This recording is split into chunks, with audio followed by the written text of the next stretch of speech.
দাদা, আমাকে পাশের গ্রামে নিয়ে যাবে? হ্যাঁ, কেন নয়, এসে বসুন। আগে বলুন, পাশের গ্রামে নিয়ে যেতে কত টাকা দিতে হবে? 100 টাকা। 100 টাকা? ঠিক আছে, তাহলে আমি যাব।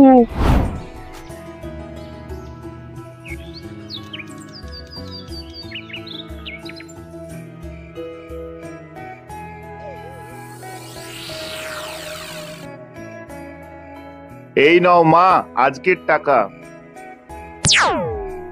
আজ 300 টাকা রোজগার হয়েছে। এই টাকা তো আমাদের দুজনের চলে যাবে, কিন্তু বিয়ের পর তো তোকে আরো টাকা কামাতে হবে।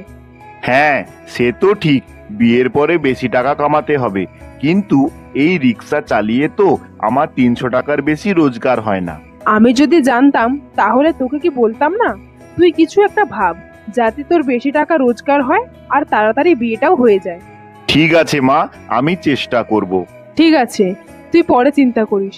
তুই এখন খেয়ে নে তো। আমি এই রিক্সা চালিয়ে কিভাবে অনেক টাকা রোজগার করব?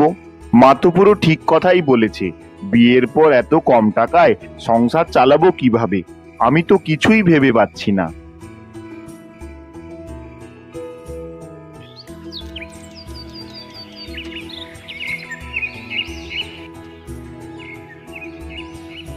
দাদা, আমাকে পাশের গ্রামে ছেড়ে দেবে? আরে দাদা, এটাই তো আমার কাজ।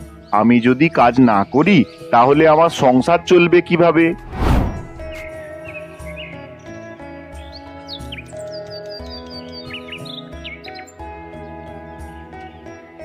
তা বলো, কত দিতে হবে?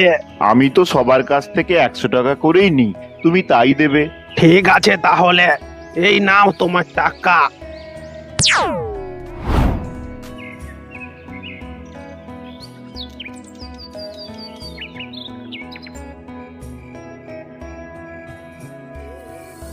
সন্ধে তো হয়ে গেল, এবার বাড়ি ফিরে যাই।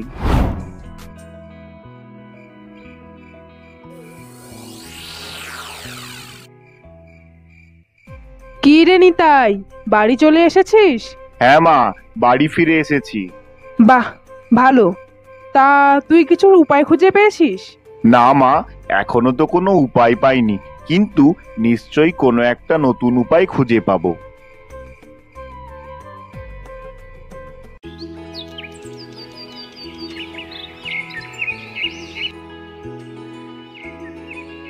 দাদা, আমাকে বকুলতলায় নিয়ে যাবে? হ্যাঁ, অবশ্যই নিয়ে যাব, শুধুমাত্র 100 টাকায়। বসুন, আমি নিয়ে যাচ্ছি। না না, আমি শুধু বকুলতলায় যাব, আবার কিছুক্ষণ পরে ফিরে আসব। কি কাজ আছে আপনার? আমি ওখানে ব্যবসার কিছু জিনিস নিতে যাচ্ছি। হ্যাঁ, আমি পাশের গ্রামে পৌঁছে দেব। এর জন্য আমি তোকে বেশি টাকা দেব। তুই বকুলতলায় পৌঁছে দিতে 100 টাকা করে নিস, আমি তোকে 500 টাকা দেব। তুই শুধু কিছুক্ষণ অপেক্ষা করবি। বাহ, সে তো খুব ভালো কথা।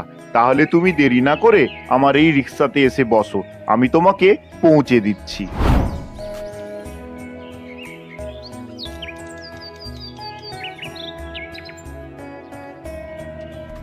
আমরা তো পাশের গ্রামে চলে এসেছি, এবার বলুন কি করতে হবে?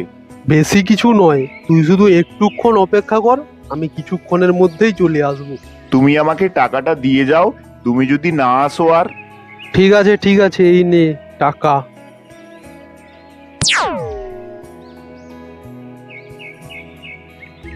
আমি তো আজ খুব খুশি, ঠাকুর যেন আমার মুখ তুলে চেয়েছে। এরকম যদি প্রত্যেক দিন খদ্দের আসে তাহলে তো আমার দিনে 800 টাকা রোজগার হয়ে যাবে।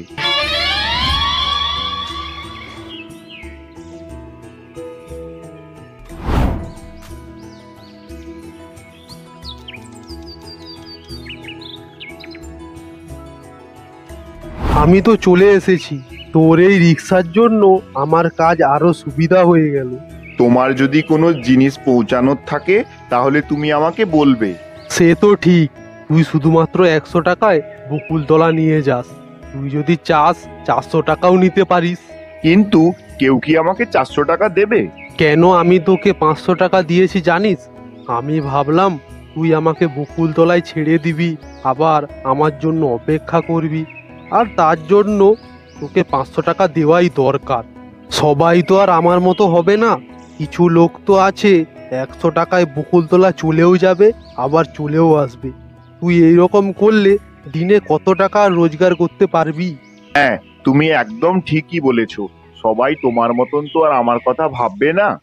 আমার যা বোঝানোর তোকে বুঝিয়ে দিয়েছি, এবার তোর ব্যাপার।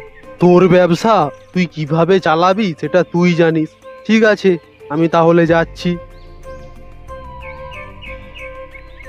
লোকটা তো ঠিকই বলেছে, আমার কাজটা তো খুব পরিশ্রমের, তাই লোকটা আমাকে 500 টাকা দিয়েছে। আমি নিজেই আমার কাজের ও পরিশ্রমের কথাই ভাবছি না।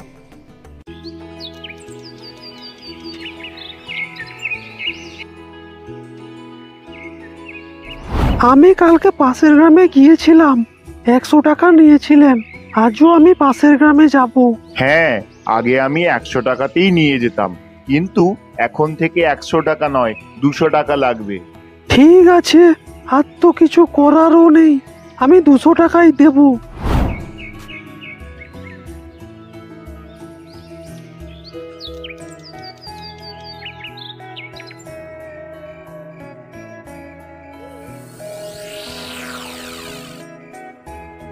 মা, আর তোমাকে চিন্তা করতে হবে না, এখন আমি অনেক টাকা রোজগার করি।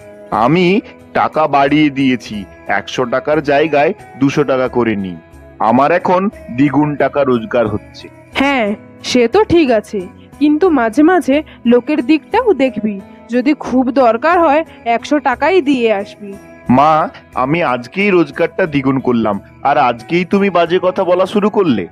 না, আমি ওই রকম বলতে চাইনি।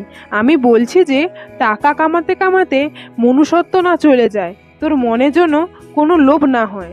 ঠিক আছে মা।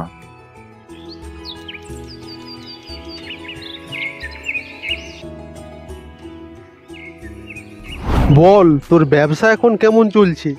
টাকা বাড়িয়েছিস না বাড়াসনি? কি বলছো তুমি? তুমি এত ভালো করে বোঝালে, আর আমি না বুঝে কোথায় যাব? আমি তো টাকা বাড়িয়ে 200 টাকা করে দিয়েছি। ঠিক আছে, কিছু টাকা বাড়িয়েছিস তাহলে। ঠিক আছে, আমাকে তাহলে বকুলতলায় ছেড়ে দিয়ে আসবি যত।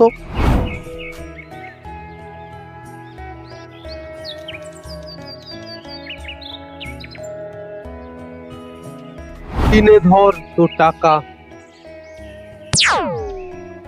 তোমার এই 500 টাকা দেওয়ার পর আমি বুঝতে পেরেছি আমার মূল্য কি। আরে, তোর কাজ তো অতটাও সহজ নয়, প্রচুর কষ্ট করতে হয়। ভালো হয়েছে তুই দেরিতে হলেও তা বুঝতে পেরেছিস। এইরকম ভাবে তুই জীবন কাটাতে থাকিস, ঠিক আছে? আমি পাশের গ্রামে যাব, তুই কি নিয়ে যাবি? হ্যাঁ, নিয়ে যাব, কিন্তু সন্ধে হয়ে গেছে তো, তাই 500 টাকা করে দিতে হবে। কিন্তু আমার কাছে তো বেশি টাকা নেই, 200 টাকা পড়ে আছে। 200 টাকা মাত্র? আমি তো সকালেও 200 টাকাই নিয়ে যেতাম না। আমাকে নিয়ে চল, আমি সেখানে গিয়ে তোকে টাকা দিয়ে দেব। আমার শরীরটা ভালো লাগছে না। না না, 500 টাকা আগে দাও, না দিলে আমি কিন্তু যাব না, বাড়ি চলে যাচ্ছি। তুমি অন্য কারো কাছেই সাহায্যটা নাও, আমি বাড়ি চলে যাচ্ছি।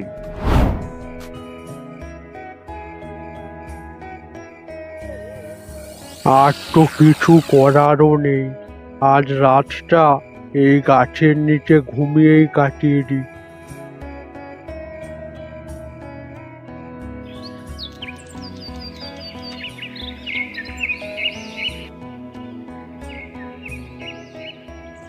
কে তুমি? এখানে ঘুমাচ্ছ কেন? আমি এই গ্রামে কাজ করি, শরীরটা খারাপ লাগছে বলে বাড়ি যাব ভেবেছিলাম, কিন্তু আমার কাছে তো বেশি টাকা নেই, 200 টাকা ছিল, তাই ওই রিক্সাওয়ালা নিয়ে যায়নি। নিতাই, নিতাই, এখানে আয়। তুমি এখানে এখনো কি করছো? আমি কি শুনছি? তুই এই লোকটাকে নিয়ে যাসনি? কিন্তু মা, এই লোকটার কাছে তো মাত্র 200 টাকা আছে। যদি আমি বিপদে পড়ি তুই কি করবি? তুই কি আমাকে কম টাকার জন্য নিয়ে যেতে পারবি না? কিন্তু মা, সেটা তো আলাদা ব্যাপার। না, কোনো আলাদা ব্যাপার নয়, এও তো কারো না কারো বাবা। হ্যাঁ মা, তুমি ঠিকই বলেছো, আমি আমার ভুল বুঝতে পেরেছি। আমি টাকা কামাতে কামাতে পুরো অন্ধ হয়ে গেছিলাম। আমি কারো দুঃখ দেখতে পাচ্ছিলাম না। আজ থেকে আমি আবার 100 টাকা করেই নেব। হ্যাঁ খুড়ো, আমাকে ক্ষমা করে দাও তুমি। আমি তোমার কাছ থেকে 100 টাকা করেই নেব। চলো, তোমাকে তোমার গ্রামে পৌঁছে দিচ্ছি।